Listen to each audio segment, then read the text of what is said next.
My name is Dan Wilmot. I'm with VoiceBot WCS, and we thought we'd try and do an audiobook panel talking to those folks who know what they're talking about. And then Dawn, who's at the far end there, she's going to moderate this tonight. So what I'm going to do, I'm going to start off with, we are going to, I'm going to say their name, where they're from, and then if you could say a little bit about yourselves, and we'll move on down the line later. All right. So we're going to start off from ACTRA. Taisha Decker. Grab the mic there, Taisha. Hello. Hi everyone, so my name is Taisha Decker. I'm the Industry Relations Staff Person at ACTRA Toronto. Essentially that means I do outreach on behalf of our 15,000 members in the Toronto branch. I've been with ACTRA Toronto, well I've been with ACTRA, the organization, for 12 years. I started off working in the film business a long time ago in Calgary, and from there I joined ACTRA Alberta, and I worked with ACTRA Alberta, I did work with ACTRA Saskatchewan and ACTRA Manitoba, and then in 2011 I decided to get on a plane and move to Toronto and work for ACTRA Performers Rights Society, and now I'm with ACTRA Toronto. In my work I deal with outreach into video games, web series, film, TV, and audiobooks. I'm very excited to be here, so thank you for having me. Our pleasure. The other thing I want to let you know about is we are videotaping this, and we're taking pictures. Later on we'll have questions. You'll have to come up to the microphone to ask your question. If you'd rather not be on camera, that's quite all right. Just, there's cards at the back there. You just write out the question and we'll ask it for you. Next we have a audiobook freelancer and the former director of acquisitions and productions at Novel Audio and Audio OMG, Michelle Katz. Hi! So I've kind of wiggled my way through a bunch of different organizations. I actually work at audiobooks.com, which is a Burlington, Ontario-based digital retailer. It's nice to have like a local competitor to Audible. So I started there, then I worked at Authors Republic for a little while. They're like a competitor to ACM, so you probably sense being here. And then I was very fortunate in that I got to move over to audiobooks.com publishing, which was then acquired and rebranded as Novel Audio, and I was there in total for about 3 years. During my time there, I got to do over 100 books as the executive producer, so acquiring, casting, and publishing those titles, and got to do some really cool work there. And now I'm excited to kind of turn my lens from the US market, which we were based in because we didn't have any print or content of our own, unlike I believe these ladies who do have print divisions to pull from. So we were licensing mostly US content. But now is such an exciting time to be in Canada in audiobooks, and I get to kind of turn my lens over this way, and I'm playing groundwork for my own imprint, and also doing freelance work for some authors that are here.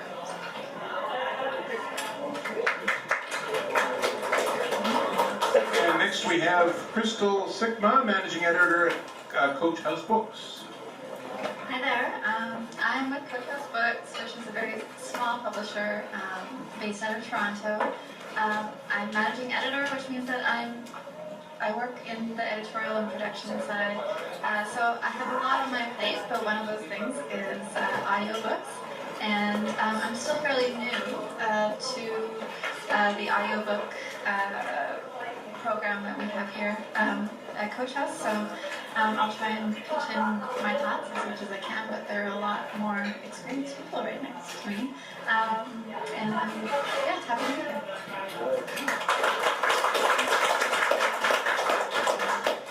And next we have Alexandra, is that correct? Because I've met you. Hi, I'm Dan. Alexandra Trinka, audiobook producer at the House of Anasi? Hi, I'm Alexandra, and yeah, I'm the audiobook producer at House of Anansi Press.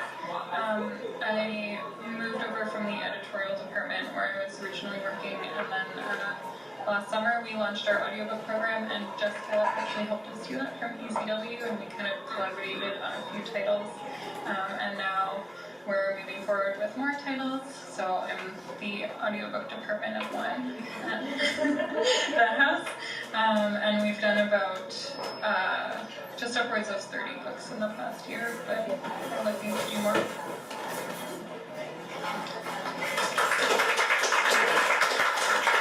And next in our in-live panel, we have Jessica, well, you guys are live. Anyway, Jessica Albert, Digital Production Manager at ECW Press Limited, and she has a special guest to talk about it later. But that's a treat if you stick around. All right. Hi, I'm Jessica. My title is Digital Production Manager and Art Director at ECW Press, another independent publishing house here in Toronto.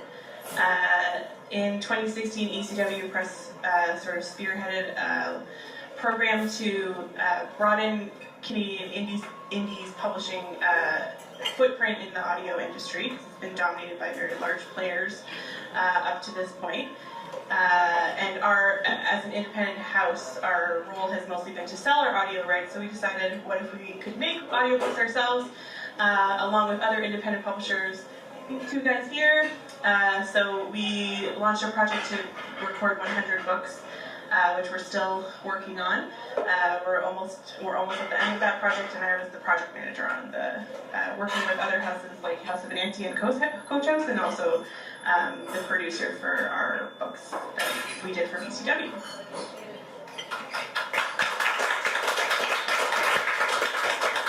Now we take you all the way to British Columbia for Carlin Craig, audiobook publisher at Post-Hypnotic Press. Hi. Hi, I haven't been able to hear all of the introductions, so I'm sorry about that. I'm Carlin Craig. I'm publisher at Post-Hypnotic Press. We're a small company. I founded about nearly a decade ago now. I got interested in audio. We've published several Canadian titles, but we've also published a lot of American titles, and I tend to be interested mainly in nonfiction, but I do publish some fiction, so we'll mix experience with working in audiobooks. We have about 140 books out, I think, at this point, and we've also produced for other companies. All right, thank you. What are you looking for in narrators while I reconnect with them? I can start.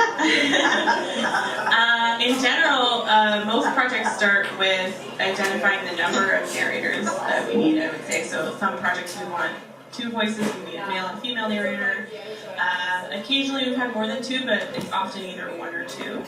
And then identifying sort of the age and gender of the voices, the 2 main things. And depending on the book, it might be more specialized than that. So I think for most books,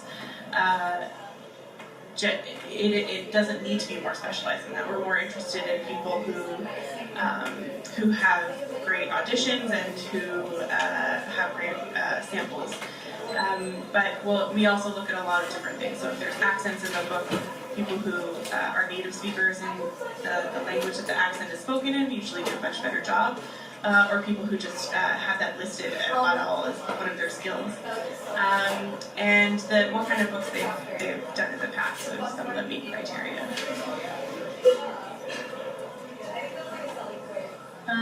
Yeah, I would say similarly, age, gender, and accents would be mostly what we look for. We haven't yet done a book with more than 1 narrator, but we definitely have had books with more than 1 perspective, but we just ask that the actor figure that out. But I think it would be a fun thing to look into, definitely. But for us, experience hasn't been one of the main things that we look for. So we actually work with a lot of first-time narrators, which has been great. And I think depending on your audition is the most important thing. So historically, most of the books that I published were either serious nonfiction or romance, and both of those kind of have different skill sets. Obviously, if you're publishing something and it has a lot of medical terminology or something like that in it, it saves a lot of money and it saves a lot of grief if someone has experience, either they've heard books like that before, or maybe they just have experience in their life somehow with that content. So I did a couple books about art history, and there's a lot of weird last names in something like that. So having someone that had studied that in school, that was amazing to be able to pull in that skill set from them. And then, also similarly, all the basics stuff is always there. When you're casting romance, you have to know the sexiness threshold, because not everyone will read everything, and so knowing that up front, knowing exactly how explicit someone's comfortable getting, whether maybe they have a synonym for that stuff, maybe they don't, but casting romance, it's very important to understand where people's comfort levels are as well.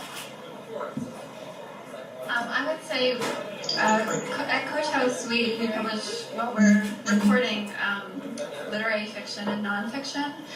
So in the auditions that I listen to, I'm looking for a voice that kind of represents what I think that character would sound like. But a lot of the auditions too,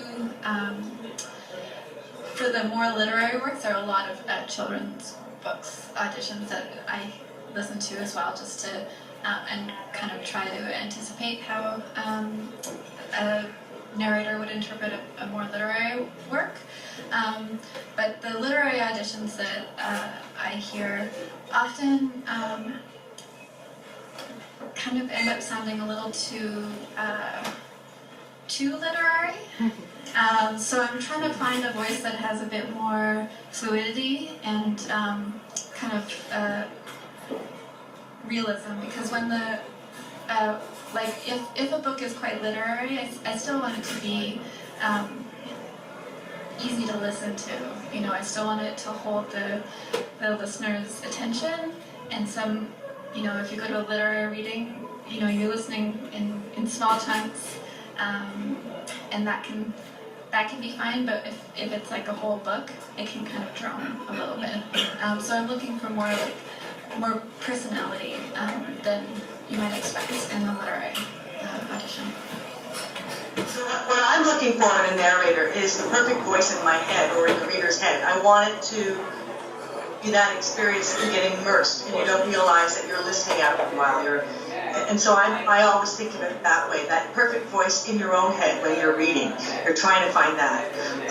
Depending on the kind of books, because we publish like a real variety. We publish a lot of classics, and so that kind of relates to what the other panelist was saying from Coach House about literary work.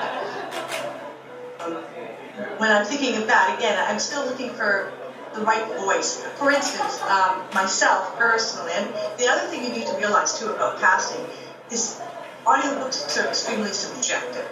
So I believe you can't get it perfect. There are always going to be people who don't like your choice, so you have to be confident in your own choice, have a good sense of what that book is, what you want it to sound like, and then from there I look for that perfect voice. And I do actually want literary work to sound somewhat literary. I don't think it's necessarily difficult to listen to, but I don't know exactly. I'm not quite sure what she was getting at in terms of the sounding too literary. Maybe stilted, you don't want that, obviously. So, yeah, I guess that's what I would say, is that perfect voice. So that changes from genre to genre. I'm trying to find somebody that represents the main character, but often a book is not just the main character, so somebody who can bring all of the characters alive.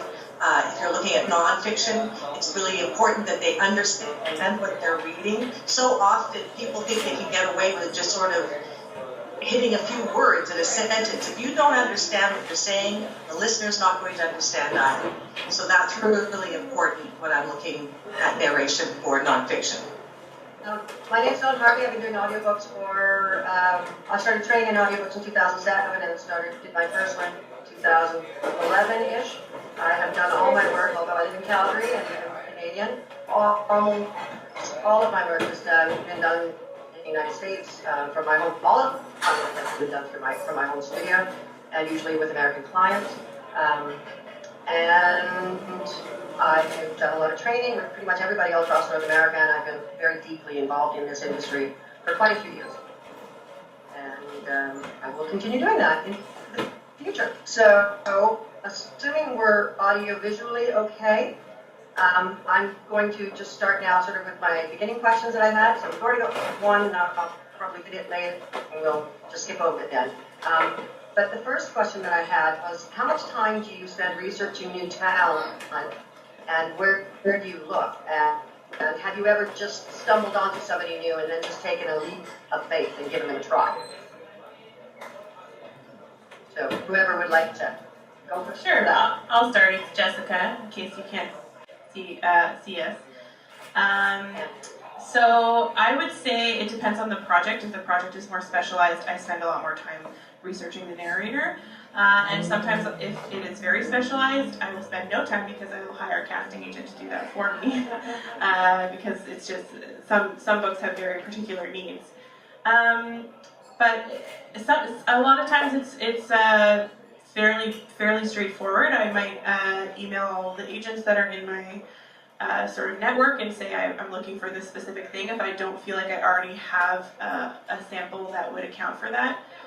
We do take chances on new talent, and I wouldn't even say it's a chance, it's a reciprocal relationship where we're trying to learn and to work with narrators who also want to learn because we're new to it, and if a narrator's new to it, we're trying to sort of bring to bolster the whole industry, the whole audiobook narration industry in Canada.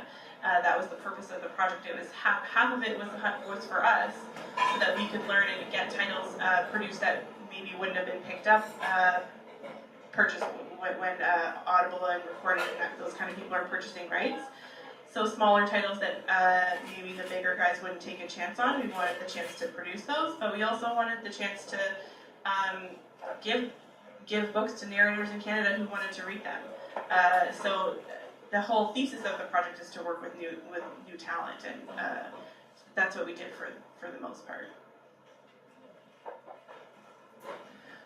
So for me, when I was casting, a lot of the time, you know, if there is a book that is a little bit more general, there's no research necessary, because once you develop certain relationships with narrators, or, you know, sometimes I would listen to an audiobook myself and I would think, oh my god, I have to get a project for this person. And, you know, by the time you've done 30, 40, 50 books, there is no real need for research anymore at that point. Like, if I know that person, I've met that person, I've heard good things about them, I'm just going to cast them. I might not even do auditions unless the author has say. I have taken chances on first-time narrators. I have gotten bitten on it sometimes. Sometimes it's worked out well. I think, if I'm correct, you guys were doing it locally, right? So you had like a presence, and I think that is a really important key.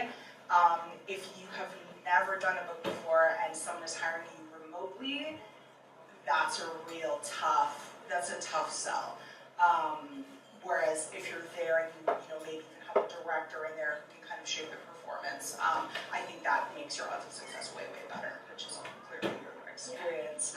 But yeah, so I would say, considering that, you know, we always paid union rates, and it is a pretty tough sell to hire someone who has never done a book before for the exact same amount of money, someone who has done 30 or 40 or 50 books. So not something to be discouraging, just something to keep in mind, and maybe to kind of explore projects that you might not necessarily have taken on, just to kind of get more stuff under your belt and show that, you know, you do have that experience. Yeah, I think for us at the beginning, we mostly, looked to ECW to recommend a lot of narrators when we hadn't done any audiobooks before, so using recommendations from other publishers. But now that we've branched out a little bit more, what I mostly do when I begin a project is just send out a casting call to agents, and then I'll get maybe 20 or 30 auditions and choose from those. And otherwise, we do kind of stumble along narrators, especially if we're looking for a more specialized project. So when we were casting The Break by Katharina Vermette, we were looking for an Indigenous female narrator, and kind of didn't have anyone in our roster. But we went to see, myself and the publisher at Nancy, Sarah McLaughlin, went to see the Confederation plays at Soulpepper, and Michaela was performing. And so actually through seeing her there, we approached her to do an audiobook, and she had never done one before. But I went to the studio and did it with her, and now she's, I think, by far one of the most successful narrators that we've worked with. So then we brought her back again to do another book with us, and that was more by chance, but we had seen her in another capacity, and so took that chance to work with her. I'm just looking to Jessica for, for the recommendations and for the, yeah, exactly. Clicking through the Dropbox. I think that leaves you, Carla. Oh, okay. Well, when I first started out, there were a lot of actors that I already knew here in Vancouver because we've got a large talent pool, and they were all new to audiobooks, so we were somewhat learning together. I have a studio. I'm sitting in my home studio now, and we have another studio we just built about a year ago in Vancouver as well.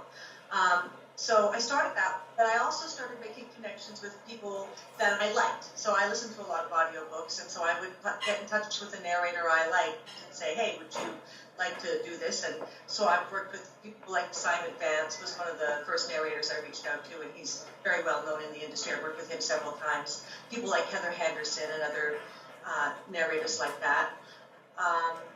So I'm open to working with new narrators. We just had a project recently where I actually went to Lucas Talent, to their voice agent, and we were looking for people to record a little collection of books for Nels, which is a library co-op. So we were looking for a very specialized group of young actors. So I kind of do different things. Sometimes I know right who I want to narrate a book just by reading it, and I have a voice in my head. Sometimes, especially at author's request, I might be putting together a few auditions. It's rare to go to an agent and get a bunch of names. That I don't do a lot of, but I'm probably going to be doing more of now. I also will sit there and go through Audible online and listen to different voices. Like, for instance, we were trying to cast the Science of Enlightenment, Shinzen Needham, and he has a big following, and the book has a long history. So we were trying to find the right person for that, and that quite a while. And finally, we ended up with Eduardo Ballerini, and he was the perfect voice for that. Once I finally realized, oh, there's Eduardo, and then it was no question. I didn't audition him; I just gave him the job. So it really depends on the book, and it depends, I guess, on how much experience you have. But now, with about 10 years, I have a lot of voices in my head and people that I like to work with over and over again, but I do want to see more work coming to Canadian actors as well. So I think there's a lot of room for growth in this industry for Canadian actors.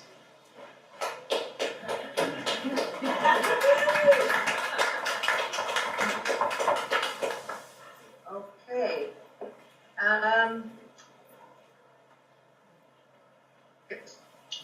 So are you aware of ACX? And if so, do you consider talents who have recorded only ACX titles to be experienced? And would your evaluation process for them be any different than your process of people who have recorded with other major publishers?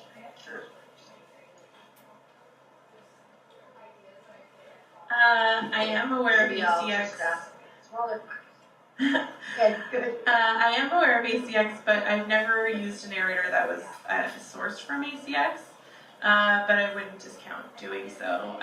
Really, for me, a lot of the decision making comes from listening to their samples. So ACX is a great place to go and listen to samples, which I haven't done so far, but definitely isn't something that's out of the question. And I wouldn't consider an ACX only narrator to be any kind of deterrent. I don't think if I liked what I heard.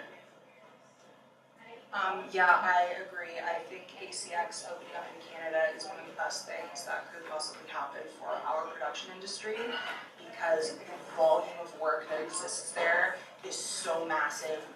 I don't think we'll ever be able to match it with work coming internally. So being able to access that work is so important. And if you get a book on there, it has good reviews. I'm not going to be judging a review based on necessarily the quality of the writing or anything like that, but if I see you on there, you have good reviews, and I listen to the samples and I love them, to me that is just as good as seeing what you did for your 4 books for Macmillan or something like that. So I absolutely look to ACX as a really good experience. Plus, it means that you probably did a lot of your own post, so you know what it's like, so you're maybe not going to do some of the stuff that is, harder to edit out, or, you've seen both sides of it, so.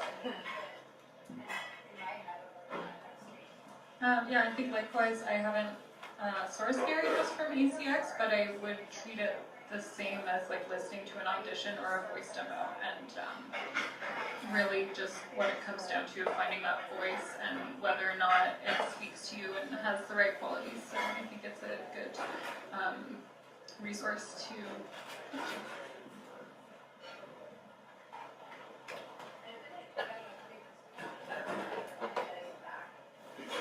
Farland. Oh, me.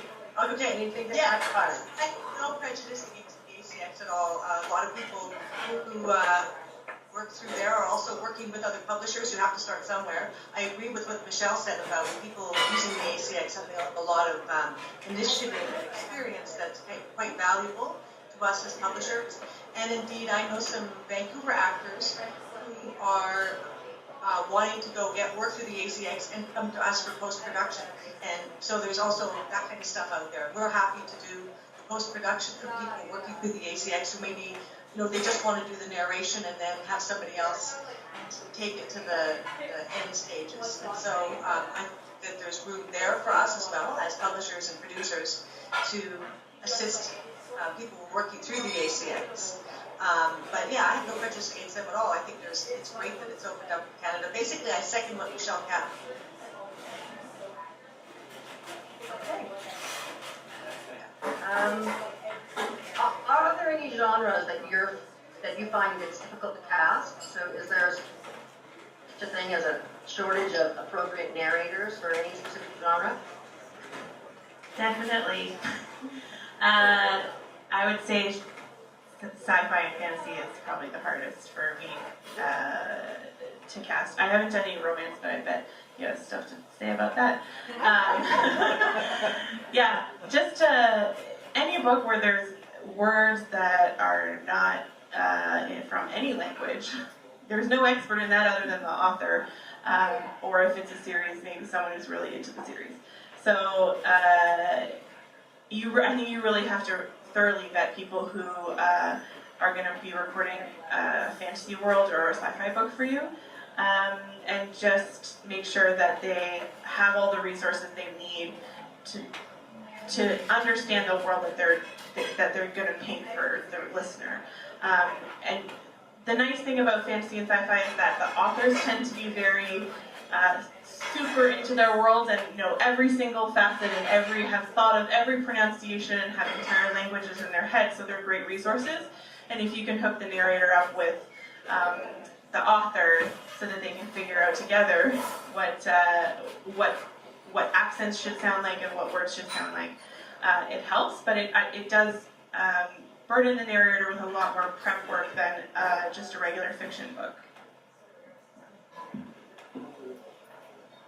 I would say in my experience, it hasn't been so much between genres, but within casting fiction, one thing that has been taking us a little bit longer and where we look to new narrators is just in casting books that are maybe set outside of North America, and we're looking for a narrator that isn't, that has like a different background. So if we're recording De Niro's Game, which is set in the Middle East, then we don't necessarily want just like a white guy from Toronto to read it, because it's not authentic to the book and to the experience. So we'll look for someone who is of Middle Eastern descent and can maybe understand that experience a little bit more.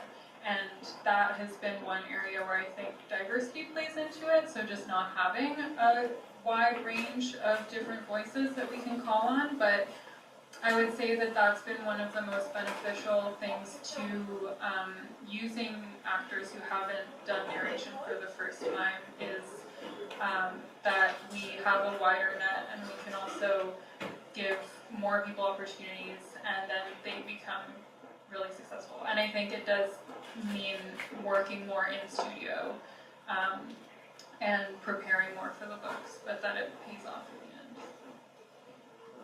I absolutely agree. I have not had, so the romance, there's actually a really awesome community of romance readers. So there's a lot of like go-tos there that I was able to use. So fortunately that wasn't too tough. But diverse narration, this is like one of my triggers, and I talk to Braden a lot. Like there's a few people, Carlin, we've talked about this. It's, you know, lack of diversity in audiobooks is a big problem, and I'm really hoping that in Canada we can change that and that we can get a more diverse narrator community here, because it's, you know, sometimes like you don't want someone telling someone else's story. It feels really weird, and you know, this is going to be the version of that book, right? Hopefully you record it once and that's it forever, and there needs to be a level of respect, and there needs to be, you know, like that level of authenticity that you were saying, and it's been surprisingly hard so far. We've worked with a lot of awesome narrators, but I hope that, yeah, in Canada we can kind of shift that a little bit more, and from the beginning, as we're growing our industry, bring more diversity in from that side. Hey, this is Taza popping in from ACTRA. I just want to let everyone know that ACTRA has, we have a database online called actraonline.ca, and that is a national database of our members. And sorry, can you hear me? Recently, from Plastic Play. Sorry, you guys are, we're losing you. I'm just gonna, to the room, say, so to the room, I'm just going to say, we have a website called voice.actraonline.ca, and that's where our voice performers from Vancouver through to St. John's can upload their voice demos. I didn't want just anybody to read that. Sorry, I'm just talking about voice.actraonline.ca, and we've been working with our performers to ensure. So we've been working with our voice members to make sure that they put demos up online, and we include if they can do accents or what other languages we can do. Another site that we have is called diversity.actraonline.ca, and on our diversity site, those performers at ACTRA who identify as diverse, whether they speak other languages or can do accents, we encourage our members to upload their profiles. So if you need someone that speaks Russian fluently, you can look on our diversity.actraonline.ca site. And I also assisted, it wasn't an audiobook, but I had a producer who came to me and who said, I have a series that I'm doing, I'm really excited to work with ACTRA, every single performer has to speak Mandarin. And they were able to cast it off our diversity site. So just for, yeah, it was wonderful. Yeah, so just to let everybody know, if you are an ACTRA member, you know, use our microsites at diversity.actraonline.ca and voices.actraonline.ca. So I agree, diversity is very, very important. And as like a little side note, in general, I feel like most people's Russian accents are just evil. So if you can crack a Russian accent that just sounds like a normal person, that is probably going to be that's going to be a boon to your career. Because some of the auditions, I was like, I don't even feel comfortable listening to this. This is some like old school James Bond shit.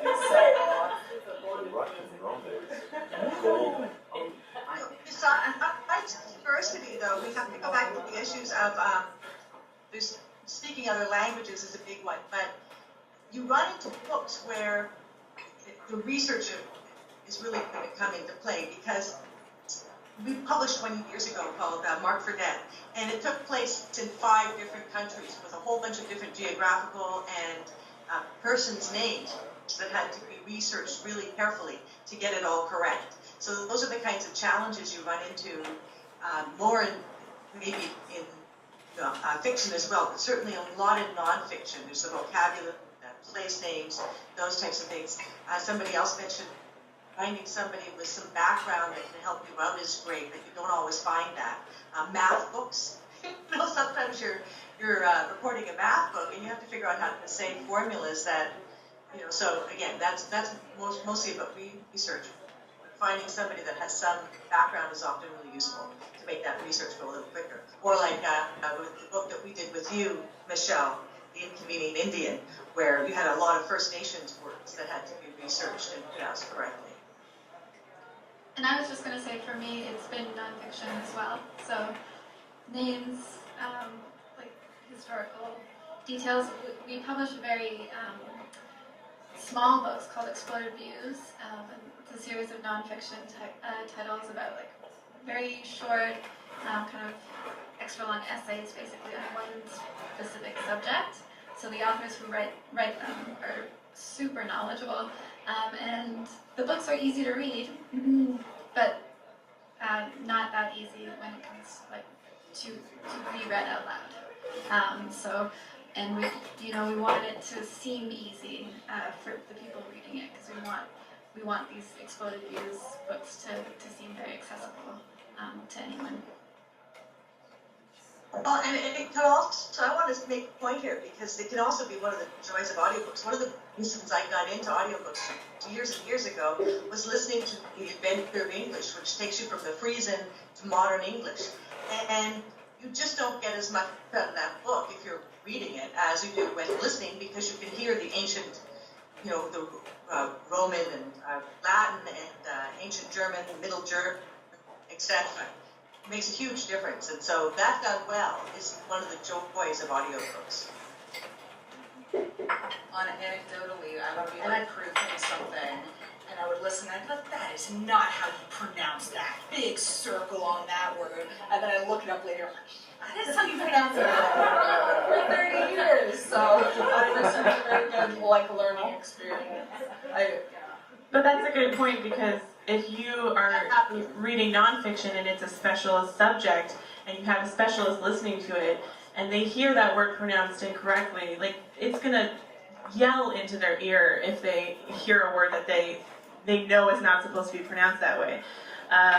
So anything that takes the listener out of the experience of listening to the book and realizing that they're listening to a flawed human speak a crazy language, which is what English is something that you want to avoid. But anything that takes the authority away from a nonfiction book is like the complete opposite of the point of publishing nonfiction. So unfortunately, narrators do have to be an expert in the subject matter as far as they can. In 1 week you might have to know about how to pronounce Latin names of fish, and another week you might need to know how to pronounce really obscure land masses in northern Canada or something. So.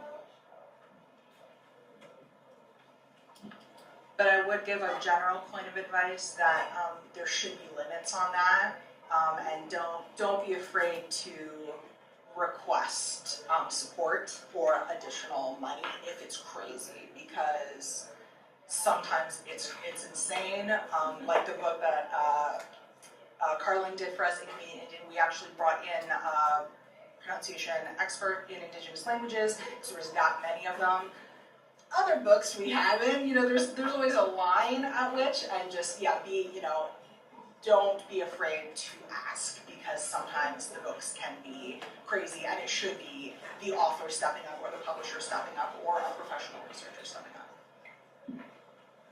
Exactly. Yeah, we've paid authors in a couple of cases where we've known that the research was really onerous. We've added a little extra bonus onto the narrator's fee, or we've provided a researcher. So, yeah. But it does fall on the narrator a lot of the research, and you should be aware that's part of the job. Yeah, but it's good to know for a new narrator that it gets to a point where you need to get someone to help you, because no one's going to be served well by you doing bad research. Exactly. Don't be afraid to ask.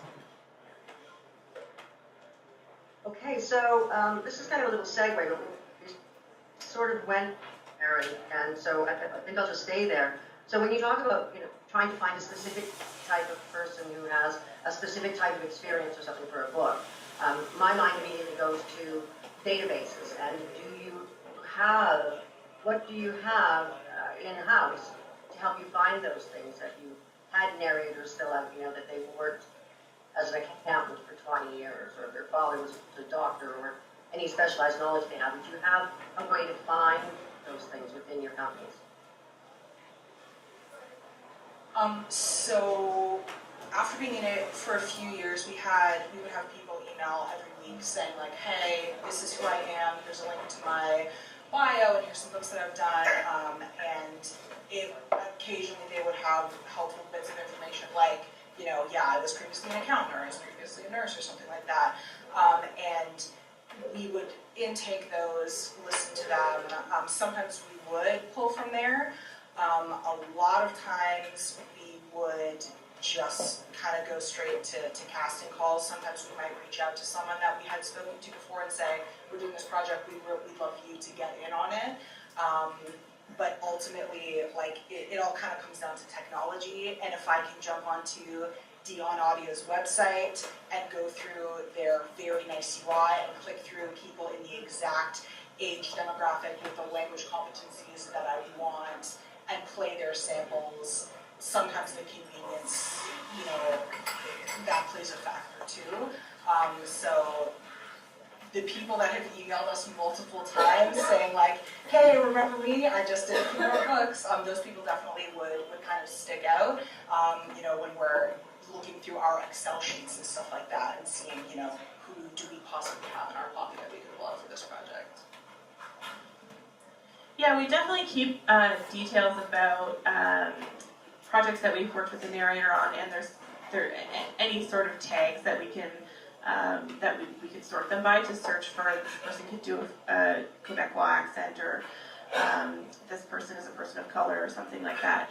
We keep that in our own proprietary database at ECW, but I would say that the biggest thing, although we have that information, the biggest thing is like the connections that you make with people who are casting the books, because a lot of times I already have an idea of who I think would be good for this, or I have 5 people who I have just auditioned really well and I couldn't fit them into a book yet, and I think now finally I have a book that I can work with them on. So while I do have the database and online tools like Michelle mentioned, I think that a lot of it, when you're casting a book, actually just comes from your feeling about that book.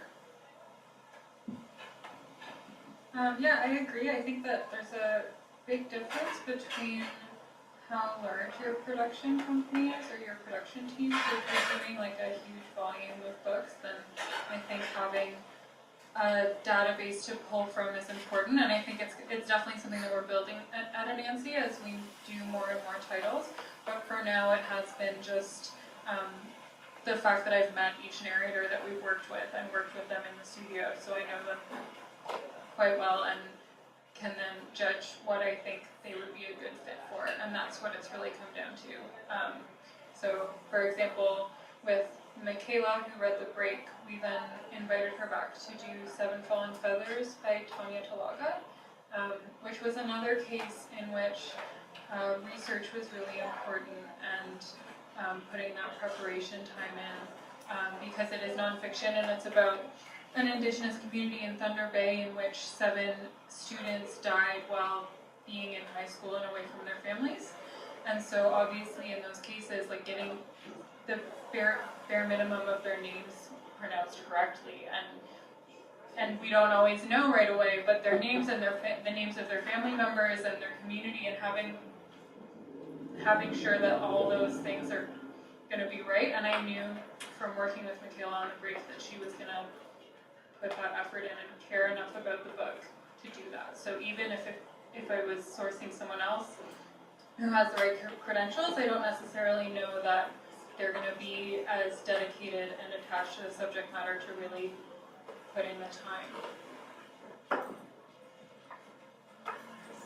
I'm sometimes asking Jessica, and also I'm going through the Dropbox and with a book in mind and making notes on the qualities of the voice and what they're reading, what their sample is, and then I'm running that by the authors. And sometimes the authors are the deciding factor. Sometimes the authors say, none of these. Try again. So then I have to go back sourcing. So we do work with the authors on choosing the narrator as well. We do keep track of details like that. We don't do a huge volume every year of books in terms of recording for our own program. So we keep track of some of those details. I also will if I have so we're publishing something called The Language of the Game, which is about soccer. So when I went to get auditions for that, I asked everybody, do you watch soccer? Are you a fan of soccer? And it's funny, because the name I had in mind, there was one narrator I actually wanted to use, and I had that person in mind at the time I signed the book. And they didn't know if he was a fan of soccer, but somehow I thought he might be. And he was actually the one that ended up he's going to be doing the book, Chris McDonald. He is a fan of soccer. The other two narrators that we auditioned weren't particularly fans of soccer, but we auditioned them anyway, and we actually were working with the author in terms of choosing a narrator. That was a funny one that, I had a sense already of who I wanted, and they turned out to be the voice that worked for the book, and they're a fan, and I wanted them to be a fan simply because this thing is full of names of people in soccer. So, again, diminishing the need for research. So sometimes I have hunches of who I want to use, and I'm looking, but I definitely do try and keep track of that kind of information. Yeah. We keep a list and we add little details. Okay. Okay. Moving on. A narrator suggests a title that you would like you to acquire, that they think that they would be a good fit for, or is that something you would not really want to have happen? I wouldn't say that we wouldn't want it to happen. I'm always happy to talk to narrators, but it probably wouldn't go anywhere. That's not really, we're like a print first place, so audiobooks are, if we have the right circumstances and can do them, cross our fingers, then we'll start working on that book in audio, but we don't, that early on in the process, we generally don't think about the audiobook more than acquiring the rights. I would say the same. I think that especially coming from a print publishing house, we don't always, we curate the list of audiobooks based on a number of factors. So the first being whether or not we've already given someone else the rights to produce them, because then we can't do it in-house. And also just genres and looking at sales and what genres are more successful, so we'll look at that as well. And then also, one thing that we're trying to do more of is producing books that are on our upcoming releases. So they haven't pubbed yet, and we're looking at that because then we can coincide as much as we can the release of the audiobook with the print book. And in those cases, the narrators or no one else would have had access to the book yet. So that's kind of where we're trying to put our energy right now.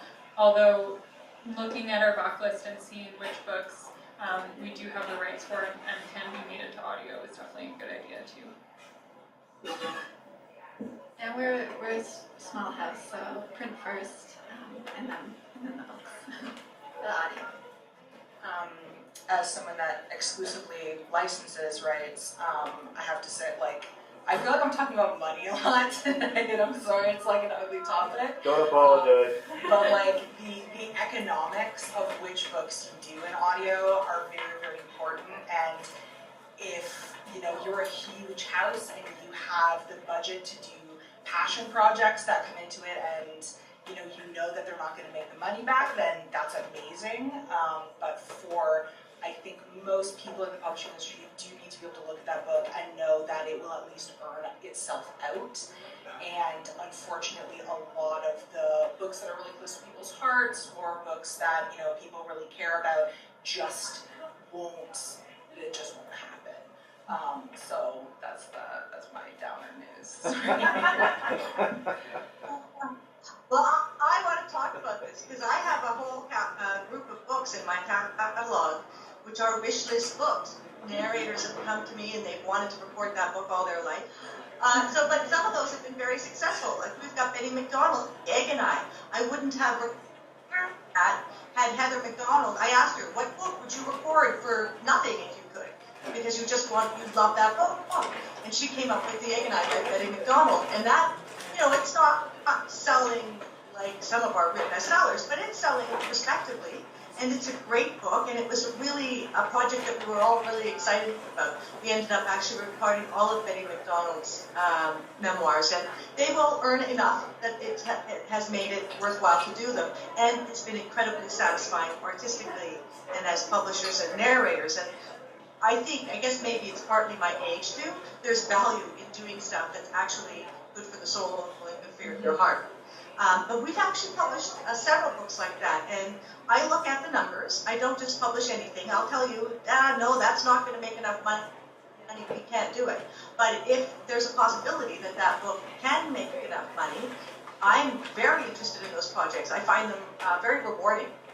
So of course, we are not a print publisher, or when we do publish print, we're publishing some things that are in the public domain or things that have fallen out of print. So we're not like a lot of the other publishers on this panel where they have a whole catalog that they're working on. It's a different situation for us as audiobook publishers mainly, and licensing other rights. So, but I think that there's a lot of promise in those books. So I'm probably the only panelist here, but I've done that, been there, and love it. So any narrators in the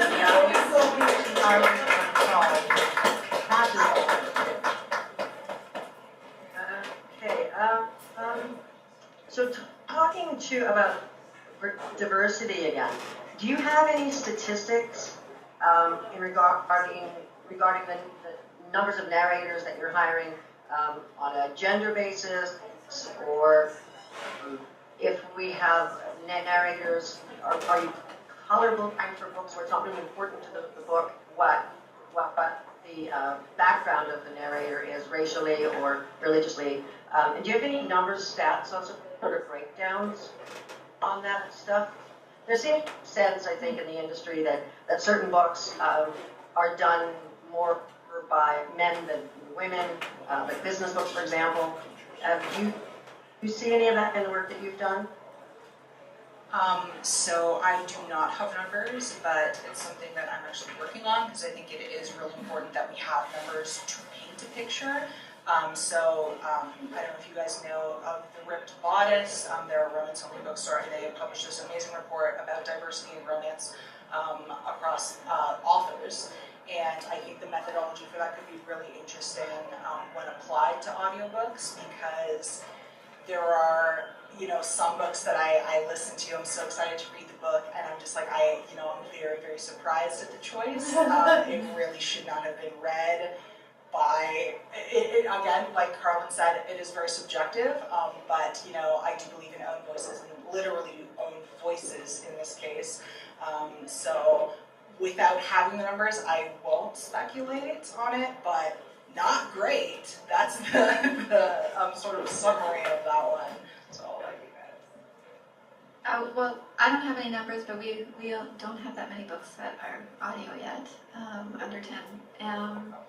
Yeah, so it's also, when I'm thinking about casting, I'm often thinking about the author.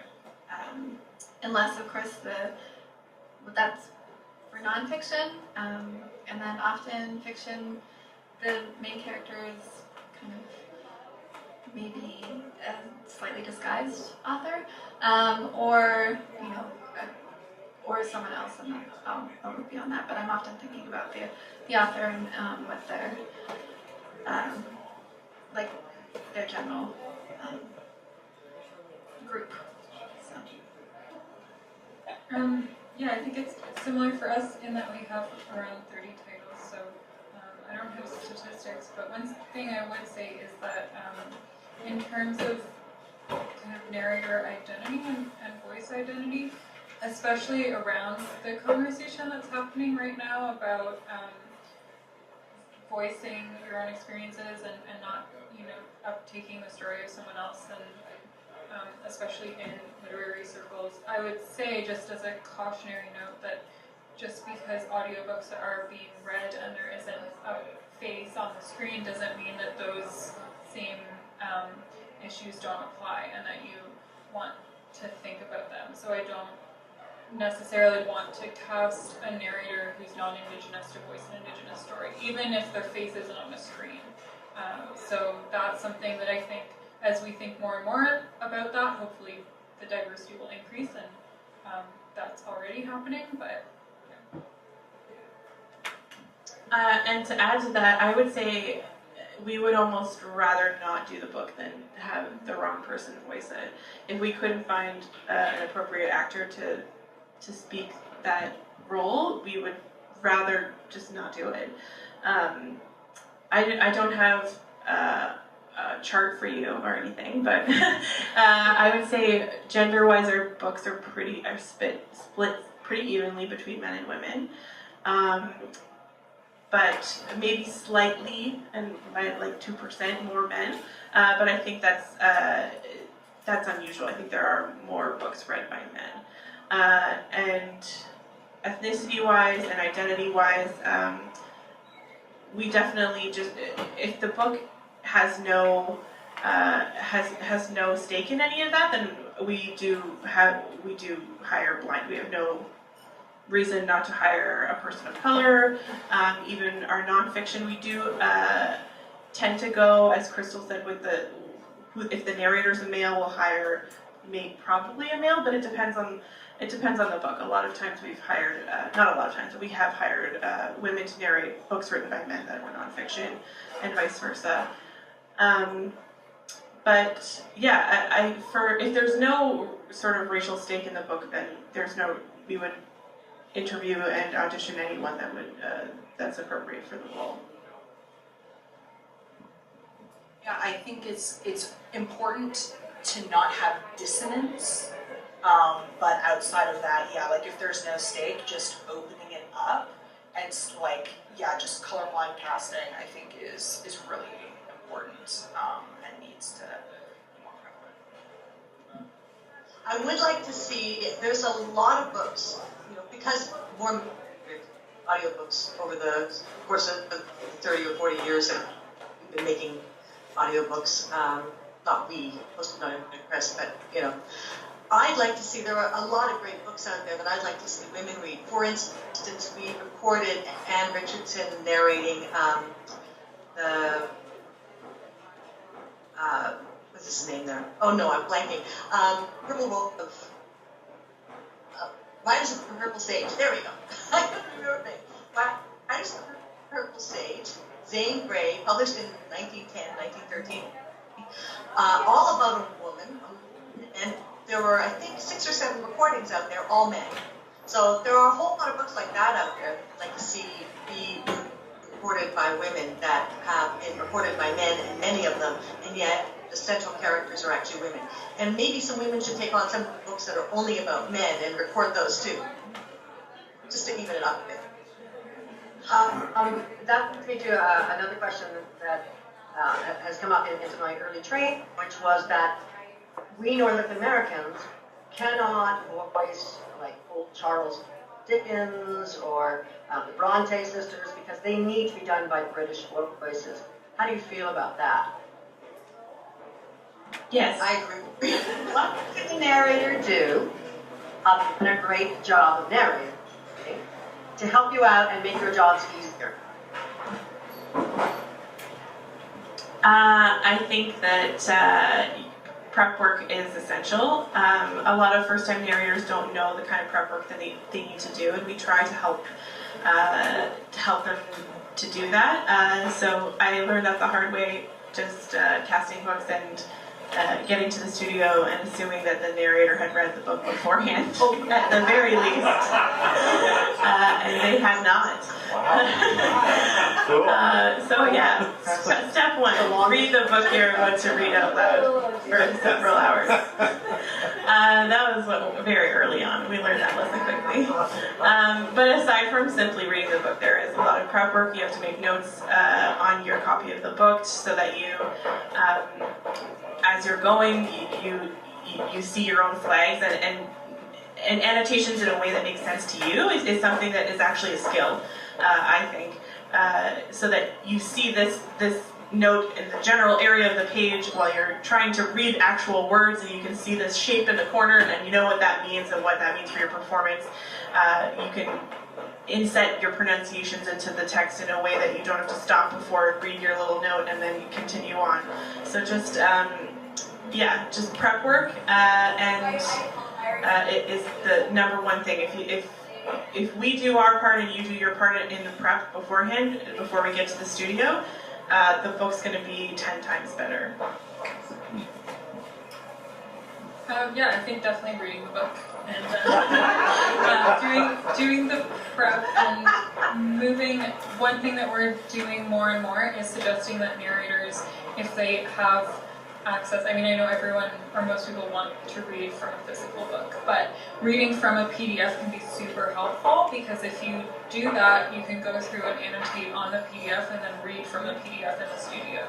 So rather than having sticky notes all over your physical book and then having to decipher them as you go, if you have an annotated PDF, then it kind of can lay things out better, and even getting to like really small details, like highlighting a word that you know what it is, but you know that you're going to pronounce it wrong, or you know it's going to trip you up, and then you can see it before you get there and kind of prepare yourself. And so one of our most efficient narrators always does this, and she has even like she color codes dialogue, so each character has a different color, and then you're not asking yourself if there's no he said, she said tags, who is saying what, and so then you don't also mess that up and then have to go back to the studio later when we figure out that someone's voice was done wrong.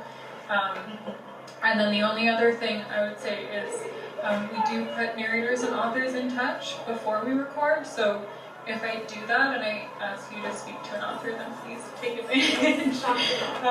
Because they more often than not are very willing to help and talk about pronunciations, and even in cases where in the acknowledgements there are names and there might be 5 different correct ways of pronouncing it, but the author is the only person who knows for that person how it should be read. So taking advantage of that connection is definitely a really good idea. I would very much agree with preparation and speaking to the author. The other thing is having samples, a variety of samples. There are a lot of radio commercial auditions in the Dropbox that Jessica shares, but also there are the book samples.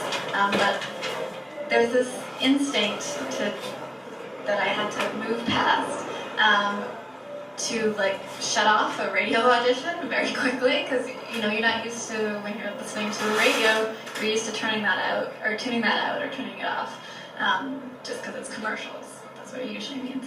But also commercials are not really, radio commercials are not really what books should sound like. So having a few different book samples in your auditions. I would definitely agree with that. If, when I hear a book sample, it can be recorded on a USB microphone, it can be recorded on your phone.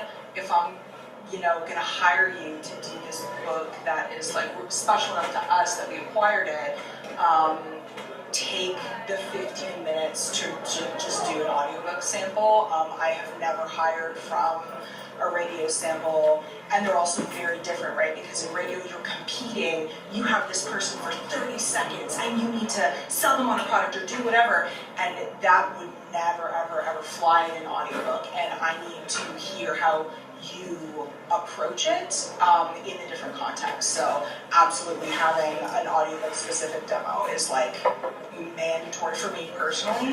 And outside of that, I think they said it pretty well as far as prep. There's this thing going around that I've seen in like some narration subreddits that not reading the book makes it sound fresh. Surprise! It makes you sound like an amateur, especially when you get to chapter 8 and the girl's talking to her French parents. It's like, oh, she's been French the whole time.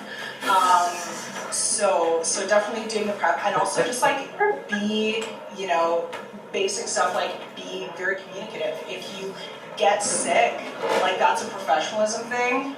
we need wit, right? Or, you know, we need to make other arrangements, or, you know, if something is happening with your connection. I'm speaking all of this as if you're home recording, because most of my experience was remote. So whether that was in a pro studio or in your own home studio, technical errors happen, things go wrong. Just being really clear and really upfront the second things happen.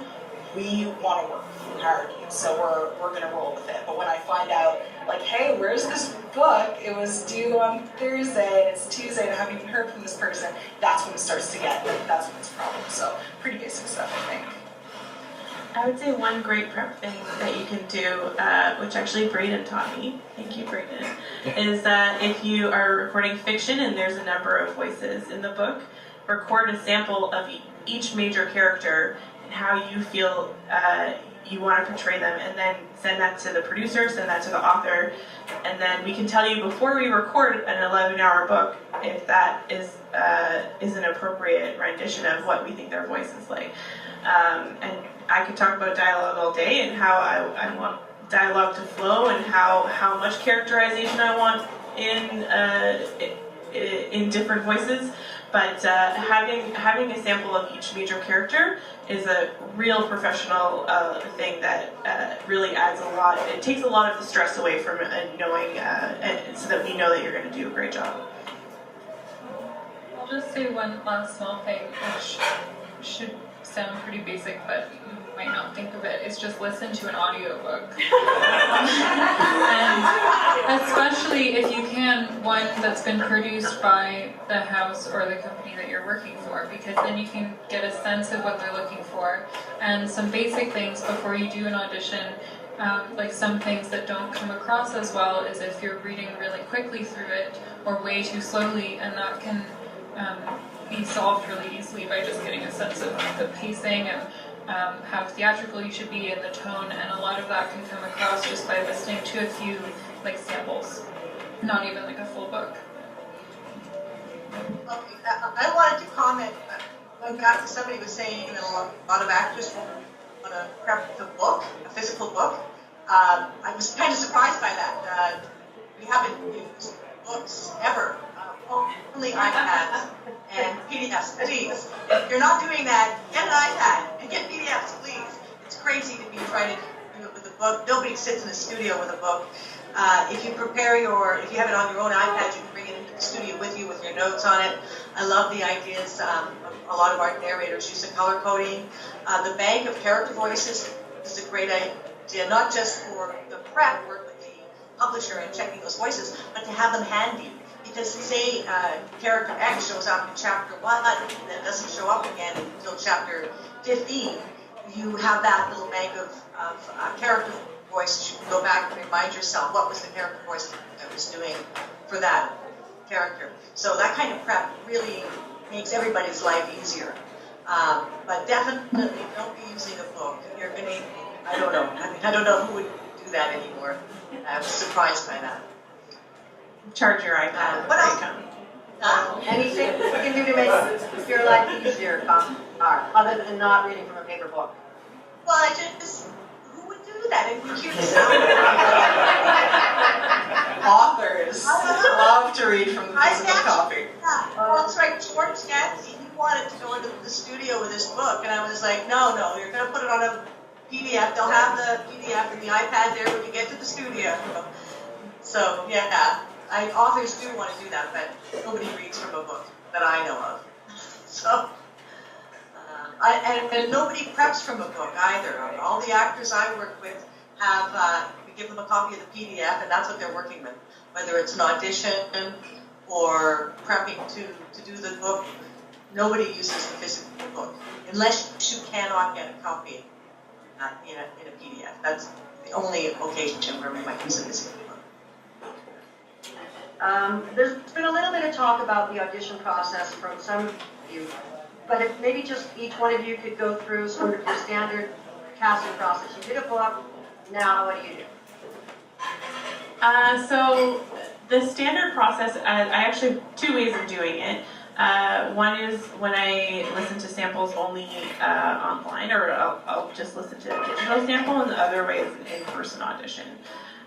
So listening online, I can either listen to previous examples that they've recorded from other books. So if you have done 3 audiobooks and you have a little snippet from each one, I want to hear as many different books as you have recorded. Maybe not as many. I want to hear 5 or 6 books if you have them. If you have 1 or 2, I want to hear them. I want to hear your favorite snippets and things that you, like pieces of dialogue that you're really proud of.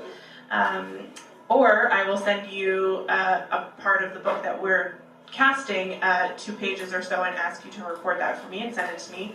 And I'll give you as much information as possible on the characters and what we're looking for out of that piece, and then just listen to the samples I get back and compare them. And then the other way is we do in-person auditions, which I find is the best way to cast a book, because you not only get to see how you get all the things you get from a digital recording, but you also get to see how many mistakes someone's made, which is not a bad thing. It's totally fine to make. Everyone is going to make mistakes. There's no way you're going to read a book start to finish and not mispronounce something or get caught up. But how you deal with those mistakes, do you just say, oh, I need to take that again, and then just get right back into the flow? Do you work well with the engineer in the studio, and it doesn't seem like you're going to cause extra delays in the recording time? And then I just like to meeting people face to face and getting an idea, hearing them talk about the book directly to me and what that they were interested in the sample, or they looked up ECW and are interested in some of our other books. Just meeting people, getting a feel for them, and getting a feel for how the flow would be in studios. Definitely the best way to do the casting process, I found.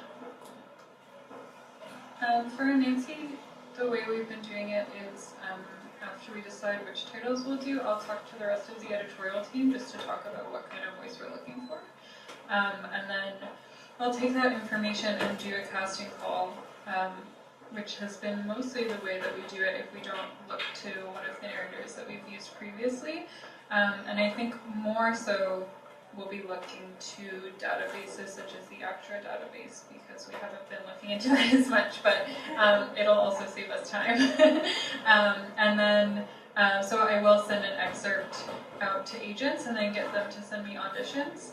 And we haven't been doing in-person auditions, but I think one step that we, just because of our production schedules, we haven't been doing them, but I think that it would be super helpful and probably save us some time in the long run to choose a handful of those auditions that we get sent to us and then meeting people in person at the studio. And I would also say that even when looking to databases and listening to audiobook samples, I would probably still ask for a recorded audition of the book itself, just because I think that gives us a much better idea of the specific book or voice we're looking for. And even if it's just the tone of the characters, and it might vary between your samples that you've done for other books and the specific book that we're going to work on. If I can add, it's really important for the author too. I feel like to hear their own book read. It's fine for them to hear one of our other titles read, but it really makes a big difference for them to know that you're specifically caring for their book that they put so much time and effort into. Yeah, I listened to the samples in the Dropbox, kind of narrow it down to a couple, and then if I'm having trouble actually kind of pinpointing a few, just that I have the kind of top ones that read samples of the books, which has actually been quite helpful. And from there I send that on to the author, and the author will choose, and that's who we go with. Gotta get on this Dropbox. What is this magical Dropbox? My exclusive Dropbox of narrators. If you want to be in it, email Jessica at ecwpress.com. That's Jessica, Jessica, at ecwpress.com. But pretty similar for us. Every project, I feel like every project there's something new that we have to do. But contractually with us, because we are licensing the content from other parties, a lot of times they will include author approval over the narrators. So in a situation like that, it depends on how sure we are. If it's a trickier book, or there's more acting to it versus something that is much more straightforward. Like I said, we do a lot of nonfiction, so when it's more straightforward stuff, sometimes we will just send 3 samples and I'll say, you know, I'd love to get this person, here are 2 other great choices, who do you like the best? And then that's how I control the conversation. I say, you pick the one of these 3. Other times, I've read that in parenting books too. Give them a choice. yeah, exactly. Take that away. But other times, I'll know who I want to work with for a studio partner, because again, we don't have our own studios. So I would say, okay, Dion, we're looking for this, you know, profile of a person, or here's the main character. And then they'll put out a casting call, send us all the auditions, and even if we don't necessarily have to get author approval, it is really, really helpful if the author is on board and they do like that reader. So, you know, usually we will make sure that they're cool with it, and then proceed from there. Other times, as I said earlier, sometimes you get a book in the door and you know, oh, this person, absolutely, no auditions necessary. It just, you know, you immediately get them in the studio working on it, so nothing crazy.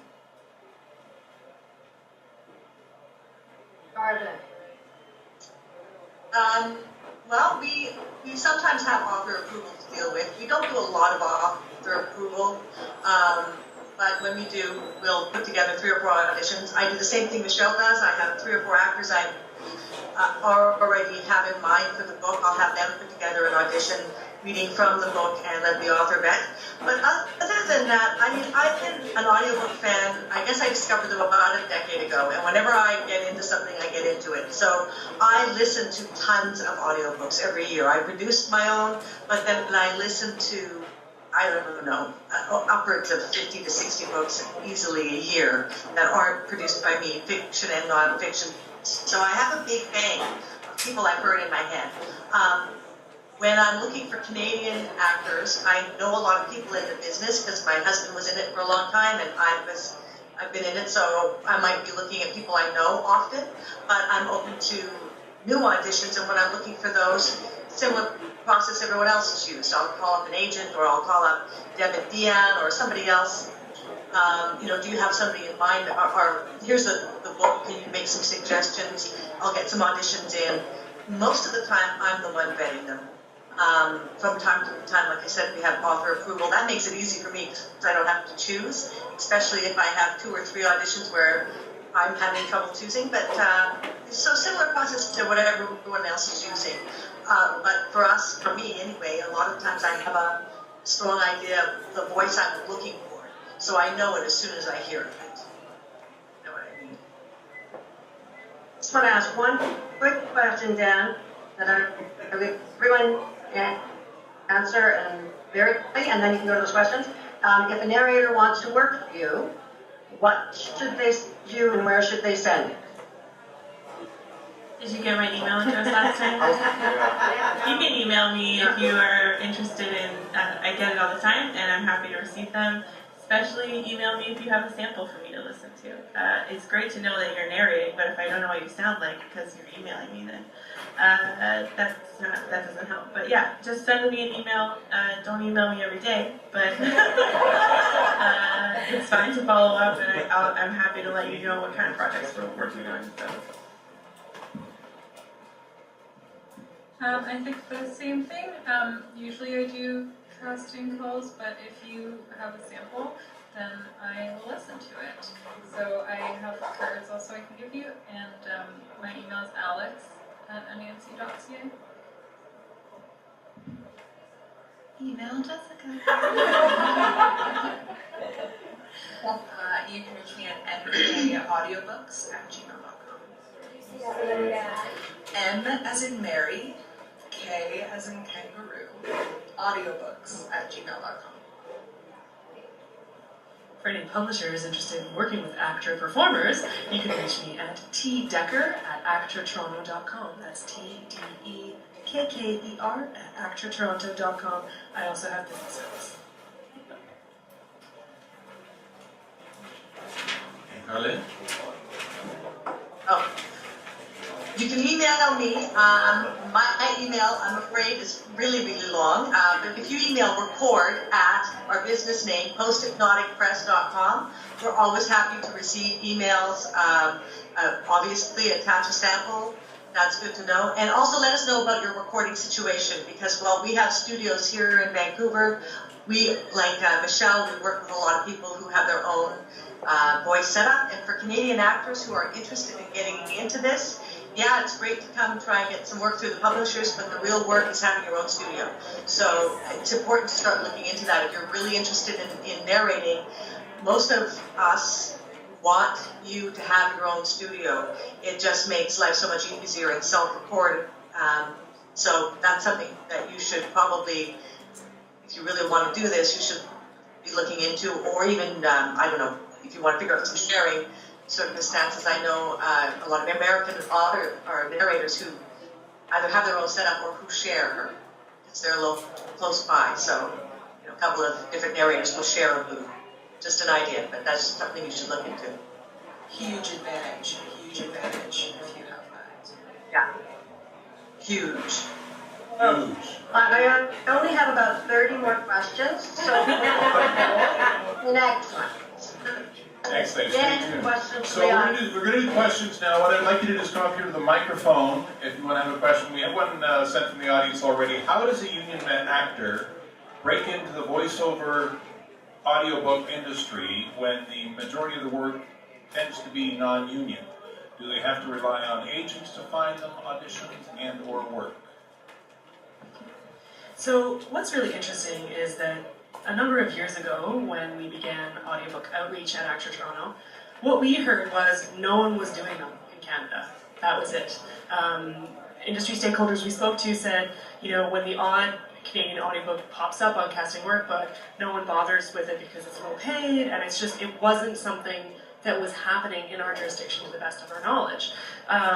That being said, we decided to do outreach in it after our voice committee, who shout out to Actor Toronto Voice Committee, members in the room.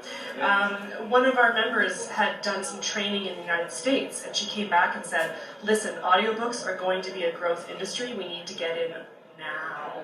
So with that, we said, okay, great, let's reach out to publishers. And what we ended up hearing in Toronto was a lot of the publishers said, our American wing is doing it. We're not doing it because it's very costly. It's just not something that's on our radar. So it was a little bit unfortunate for us because we thought, but we want these audiobooks to be working with our performers.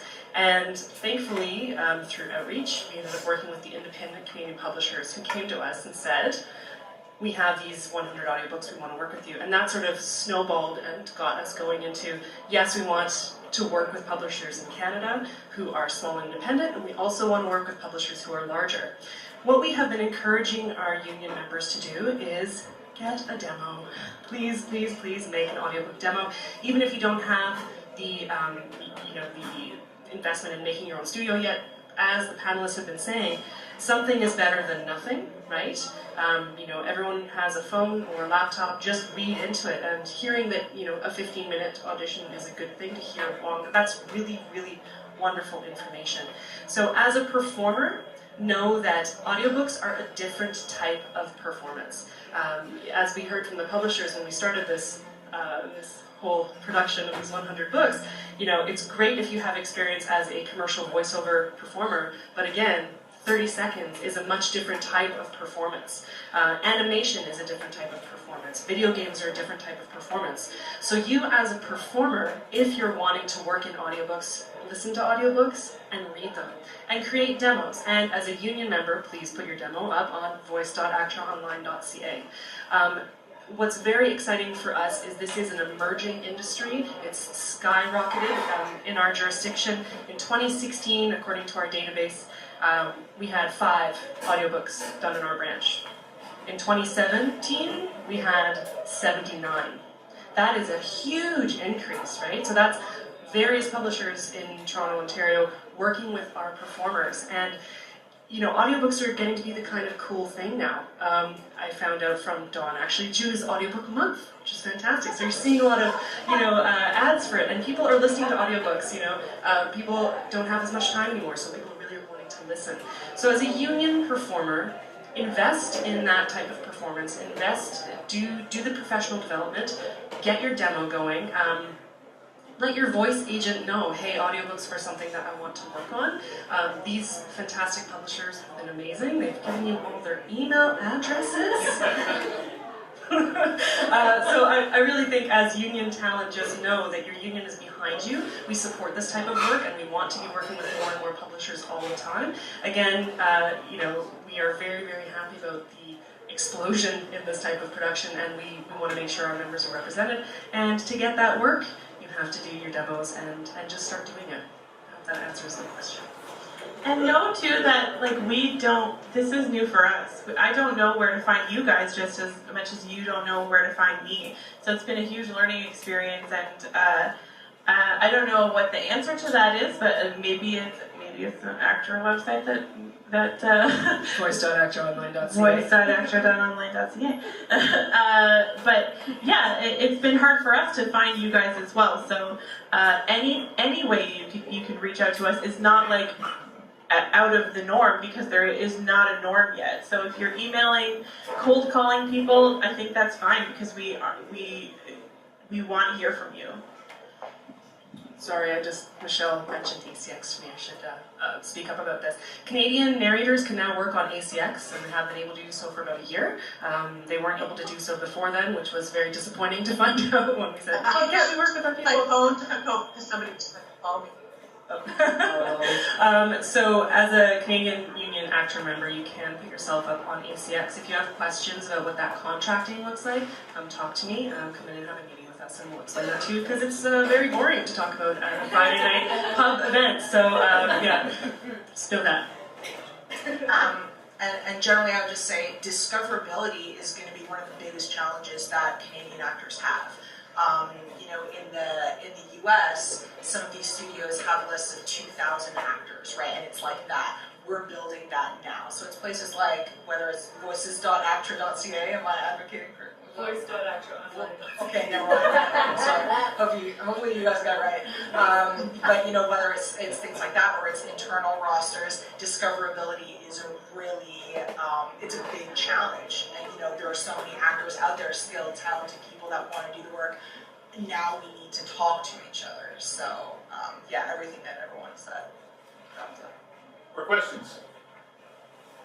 I wanted to make a point quickly too about the voiceover coming from advertising, from commercial voiceover.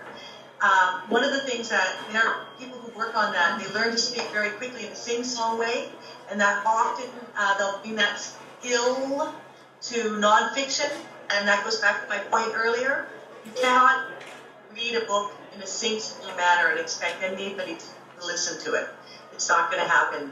Your voiceover skills in animation or commercial are not applicable to audiobooks. They're just not applicable. So don't expect us to look at that. Questions? Come on up.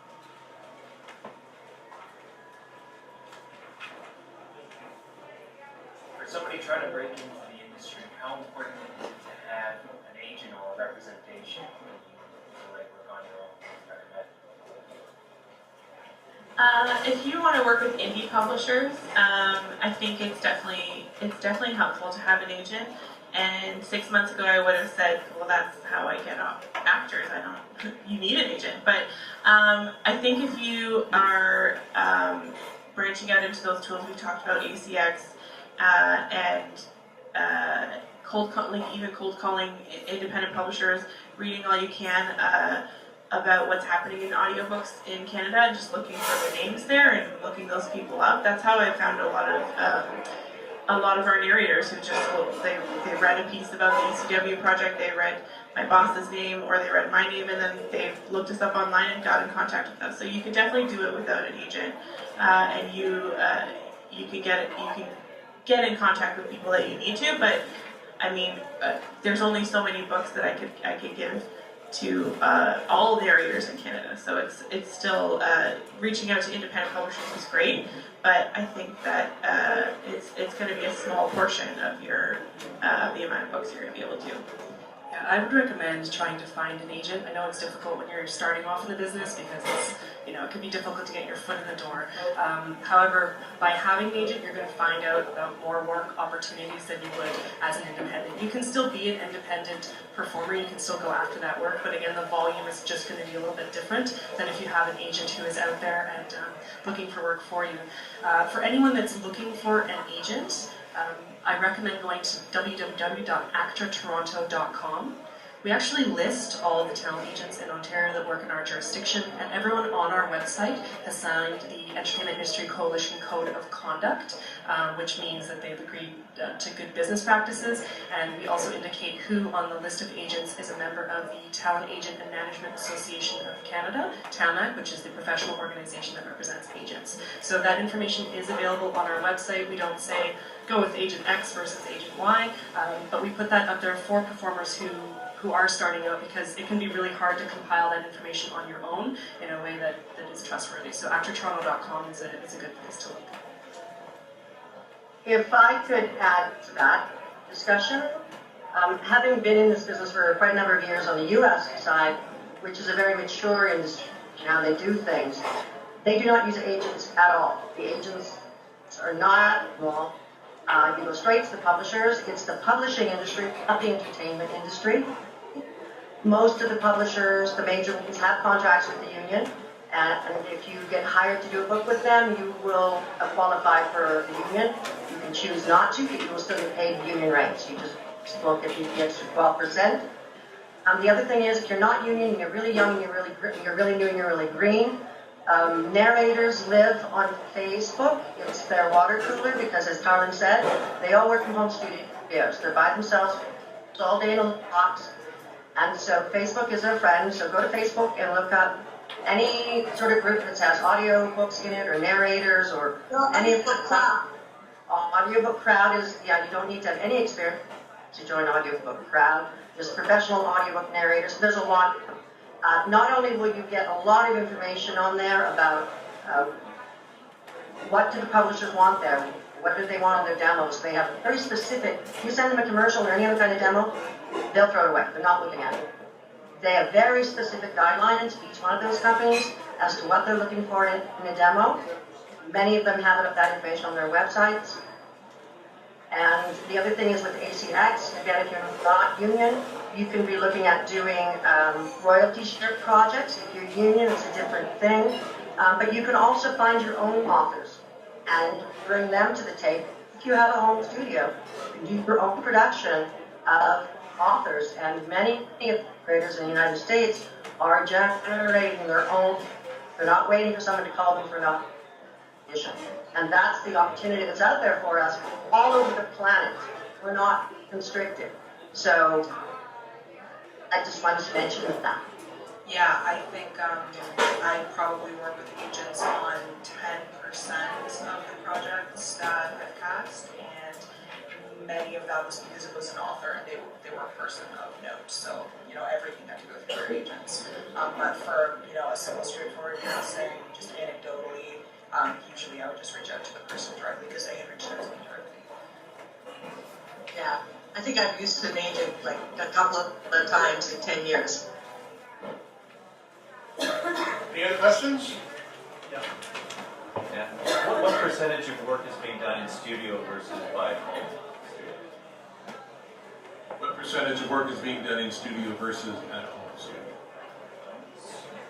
Yeah, I think it's very different for if it's an independent publisher, because we do 100% of our books in studio. So counter to the studio being an advantage, even though, coming from Nancy, it's a small list of titles, so it's not a huge work database, but we don't see home studios really as an advantage. So it's not necessary for us. I think if you're talking about the industry at large, when you factor in the volume that comes from ACX, and I feel like, there's got to be some work on things like voices.com and stuff like that. So when you factor in those massive online portals that are exclusively home studios, then you have major producers like The Audio, which also only work with people remotely in their own home studios.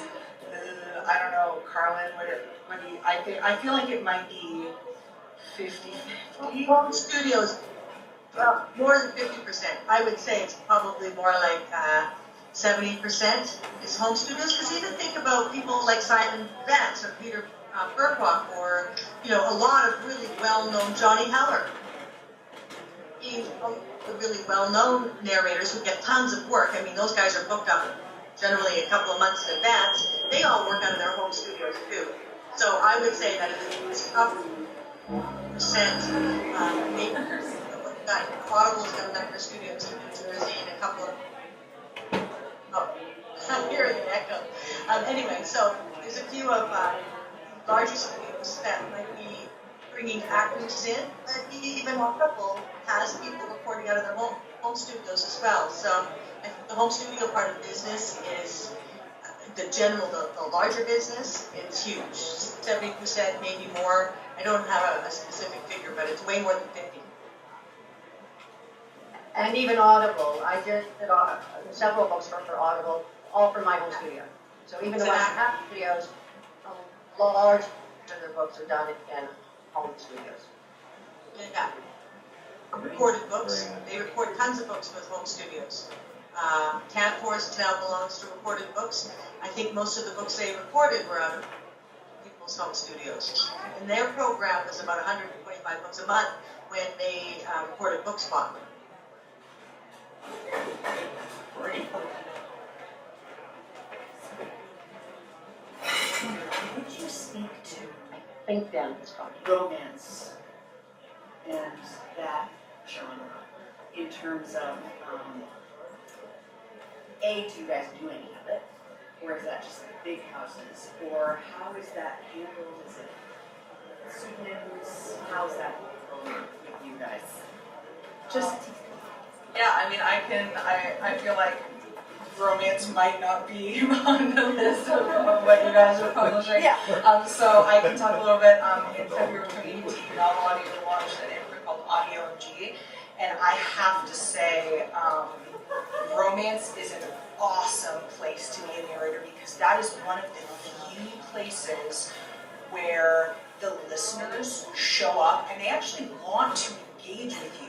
Like those Facebook groups and the Facebook Live events, they are a dream come true as a publisher and as I'm not a narrator, but like if you are a narrator, to be able to engage with that community, there's a phrase called insta-buy, and if there's a narrator that you love, people will say, oh yeah, this person's an insta-buy.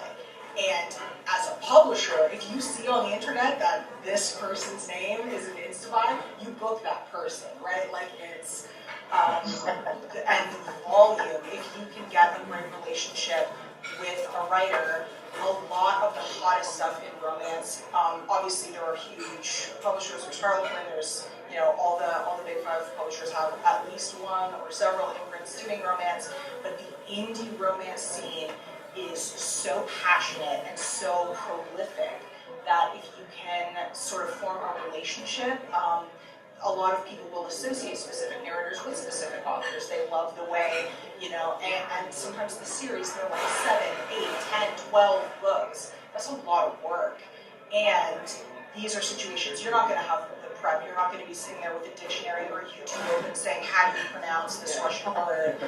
Most likely. You're going to be able to jump in, you have to be sexy and it's fun, but it is, you don't have the same level of prep work. You do, again, often have to have a certain threshold for comfort for sexy stuff, but again, set that yourself and then only take jobs within that. But romance is a really, really good place to do great books that people love and make a lot of money. And yes, absolutely use a pseudonym. If you're more comfortable using a pseudonym, do that. A really cool thing that I was just at APAC a couple of weeks ago, and people will do these business cards that one side is their real name and the other side is their persona. So you kind of have both of them there. One word of advice if you decide to use a pseudonym, make Twitter profile or a website, let there be some way that we can actually contact you, because there have been some people where they're this awesome narrator and no one knows who they are and we can't book them and they're just like floating in the world somewhere. So if you do decide to make a pseudonym, make sure that we can actually contact us. Can you just speak to follow up on that? How does that affect your reputation in the other world if you have a pseudonym and you're really popular? I would say, if anything, like I don't think it's harmful in any way. I think, like if industry professionals know about it, what they know is that people love your voice, and there are a lot of people that I've worked with that are very successful in both sides. So, yeah, I would say not to worry about that. Quite often, people will use a pseudonym because they do a variety of books, and they don't want, they do a lot of children's books and religious books. They don't want people looking by their name and finding all these sex titles. So, it's not necessarily, and the industry doesn't have any issue with it at all. Whatever you want in the book, they're fine. Unless they hired you because you have a big following, then they probably want that name. I would say if you're like a really big name in romance, that actually might be a deterrent if it's the wrong book. Like I might not hire a big name for romance to like narrate a book about a child that was murdered or something. Like something really heavy, especially because romance readers are voracious readers, and sometimes they read outside, like a lot of the time they read outside of romance even though they read a ton of romance. So I don't know, it might be a deterrent for me, but I feel like if you had a pseudonym, then it wouldn't be. If you were going to narrate a very serious book under one name and narrate romance under another name, I think I wouldn't have a problem with that. But if you're narrating really sexy romance under one name and then you wanted to do like a very touchy book or sensitive book under the same name, that might give me pause. Yeah. Brand management is important, so like definitely think about your product, and exactly. And I know a couple of people who they actually started out doing romance under their real name and now have pseudonyms for their nonfiction work and their other stuff, because it's just about, if you go onto Audible or something like that, you click that narrator's name, you go, oh, what else have they read? Oh! And if you have... That's tragic, because romance pseudonyms would be so much more fun to make than regular person pseudonyms. So, Mike Brown. Okay, we're going to wind it down here because I want to give you some time to mingle with our panel. Is there one more question? Somebody had its eye. Is that it? Going? Okay, before we stop it here, I just want to, we had another guest here tonight, and she came in at the last minute, but I wanted you to introduce her to you so that you could meet her as well. She's production editor at ECW Press and the co-editor at podcastle.org with a fantasy fiction podcast. Ooh, and I can't do that. But she's really neat though, and they also the Escape Artist Group of Podcasts. I just think this whole sounds so cool. Anyways, Jen Albert, can you stand, Jen, please? So, give me her as well. Can we have a big round of applause for our panel?